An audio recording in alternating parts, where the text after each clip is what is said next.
Eden কলেজের ছাত্রী ইশরাত জাহান প্রিয়ার দায়ের করা ধর্ষণ মামলায় সঙ্গীত শিল্পী মাইনুল আহসান নোবেলের জামিন মঞ্জুর করেছেন আদালত।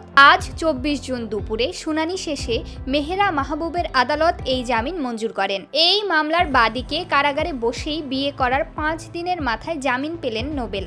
নোবেলের জামিনের পর গণমাধ্যমে তাদের আইনজীবীরা জানান, শিগগিরই তাদের সংসারে নতুন মেহমান আসতে যাচ্ছে, কাজেই সুখী নতুন জীবনের জন্য সবার কাছে দোয়া চান প্রিয়া।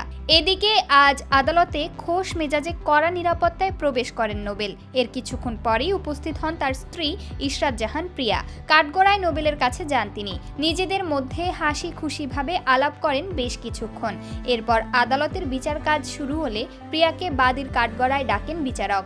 বিচারক নোবেলের স্ত্রী প্রিয়াকে জিজ্ঞেস করেন, জামিনে আপনার কোনো আপত্তি আছে? তিনি বলেন না।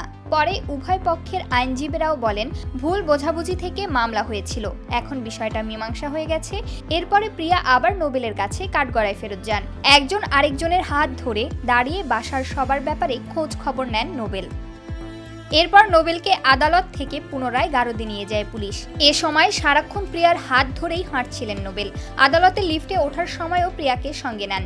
এর কিছুক্ষণ পর জামিনের আদেশ ঘোষণা করেন মেট্রোপলিটন ম্যাজিস্ট্রেট মেহেরা মাহবুব। পরে প্রেস ব্রিফিংয়ে জামিনের বিষয়ে আপত্তি না থাকার কথা জানান প্রিয়া।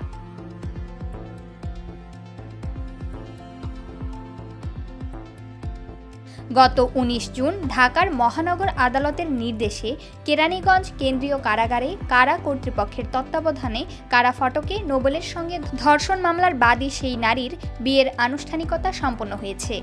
প্রমাকান্তা কোয়েল, বার্তা 24।